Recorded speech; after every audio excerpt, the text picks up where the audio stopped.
அருமையான தேவனுடைய பிள்ளைகளே, ஆண்டவராகிய இயேசு கிறிஸ்துவின் நாமத்திலே உங்கள் அனைவருக்கும் என்னுடைய வாழ்த்துக்களை தெரிவித்துக் கொள்கிறேன். இந்த நாளிலும் கூட நாம் தேவ செய்திக்காக எடுத்துக்கொள்ளப்பட்ட தலைப்பு என்னவென்று சொன்னால், நீங்கள் பிரச்சனைகளை சந்திக்கும் போது கர்த்தர் உங்களோடு இருக்கிறாரா இல்லையா? நீங்கள் பிரச்சனைகளை சந்திக்கும் போது கர்த்தர் உங்களோடு இருக்கிறாரா இல்லையா? சில நேரங்களில் நாம் அநேக நேரங்களில் பிரச்சனைகள் வாழ்க்கையிலே சந்திக்கப்படுகிறது. பிரச்சனைகள் ஒவ்வொருவருக்கும் வித்தியாசப்படும். இப்பொழுது எனக்கு வருகின்ற பிரச்சனை உங்களுக்கு இருக்காது, உங்களுக்கு வருகின்ற பிரச்சனை எனக்கு இருக்காது. பிரச்சனைகளில் வித்தியாசம் இருக்கும். ஆனால் பிரச்சனை இல்லாத மனிதன் இந்த உலகத்தில் இல்லை. உலகத்தில் உங்களுக்கு உபத்திரவம் உண்டு, ஆனாலும் இடம் கொள்ளுங்கள், நான் உலகத்தை ஜெயித்தேன் என்று ஆண்டவராகிய இயேசு கிறிஸ்து நமக்கு சொல்லியிருக்கிறார். உலகத்தில் உபத்திரவங்கள் நமக்கு உண்டு, ஆனாலும் இடம் கொள்ளுங்கள், நான் உலகத்தை ஜெயித்தேன் என்று ஆண்டவர் நமக்கு சொல்லுகிறதை நாம் பார்க்கிறோம். அருமையான தேவனுடைய பிள்ளைகளே, இந்த நாளிலும் கூட நாம் அநேக நேரங்களில் பிரச்சனைகள் சில நேரங்களில் 5 காரணிகளால் வருகிறது.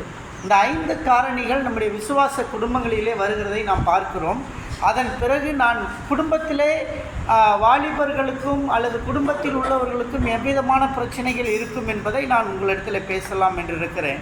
இந்த 5 காரணிகள் என்னவென்று சொன்னால், முதலாவது காரியம் கோபம், இரண்டாவது காரியம் கலக்கம், மூன்றாவது காரியம் பயம், நான்காவது காரியம் துக்கம், ஐந்தாவது காரியம் அன்பு. இந்த 5 காரியங்கள் நாம் பிரச்சனைகளை நாம் சந்திக்கிறவர்களாக இருக்கிறோம்.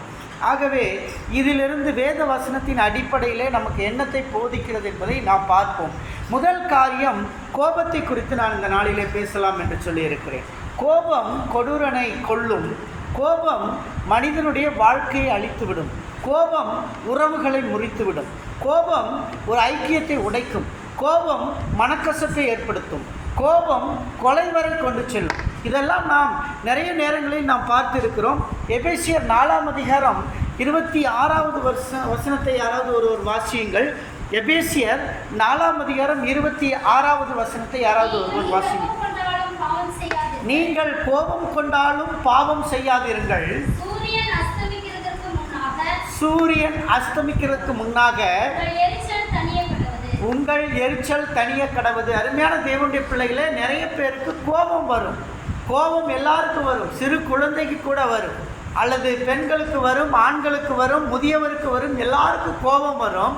ஆனால் கோபம் கொண்டாலும் நீங்கள் கோபம் பட்டா கூட பாவம் செய்யாதீர்கள் என்று வேதம் சொல்கிறது. அல்லேலூயா, அல்லேலூயா.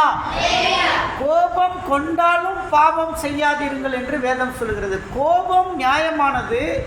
கோபம் தன் தாய் பிள்ளைகள் மீது கோபப்படுவது நியாயமானது.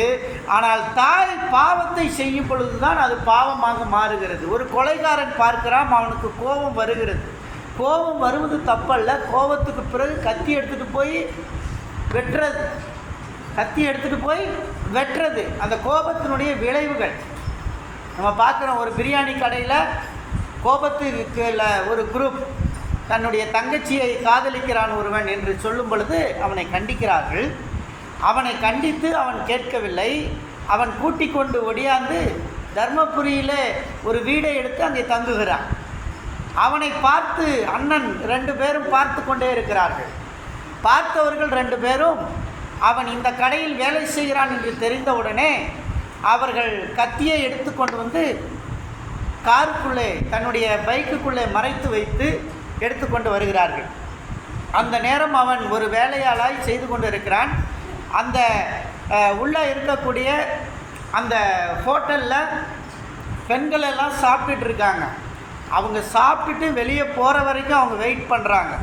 ஏன்னா சமூகத்தில் ஒரு மேடர் நடக்கும்போது அது பெண்கள் மத்தியில் நடந்துடக்கூடாது.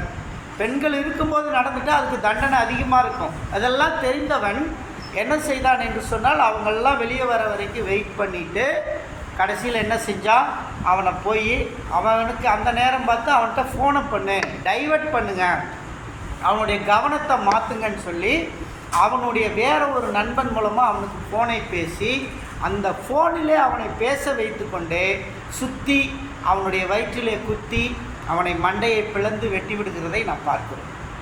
இது கோபம். ஆனால் கோபம் கொண்டார்கள், ஆனால் அவர்கள் என்ன செய்தார்கள்? பாவம் செய்தார்கள். ஸோ கோபம் கொள்ளலாம், பெரியவர்கள் பெற்றோர்கள் கோபம் கொள்ளலாம், பிள்ளைகளும் கோபம் கொள்ளலாம், ஆனால் பாவம் செய்யக்கூடாது. பாவம் செய்யக்கூடாது.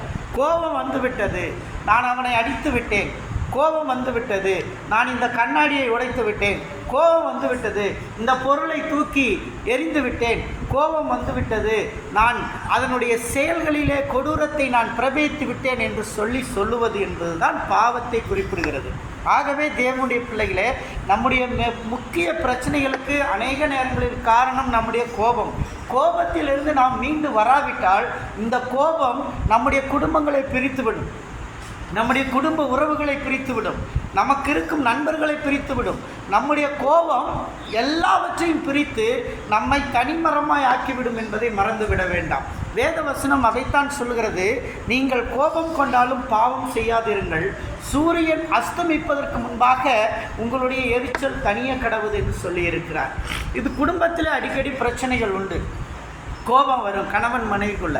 அந்த கோபத்தை கூட என்ன சொல்கிறாரு? சூரியன் உதிக்கிறதுக்கு முன்னாடி, அஸ்தமிப்பதற்கு முன்னாடி உங்களுடைய எரிச்சல் தணிஞ்சிடணும்னு சொல்கிறார். அல்லேலூயா, அல்லேலூயா. மத்தேயு 5ஆம் அதிகாரம் 21 23 வாசியுங்கள். மத்தேயு 5ஆம் அதிகாரம் 21, 23 வாசியுங்கள்.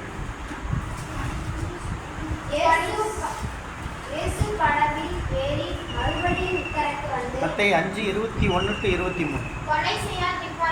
கொலை செய்யாதிருப்பாயாக,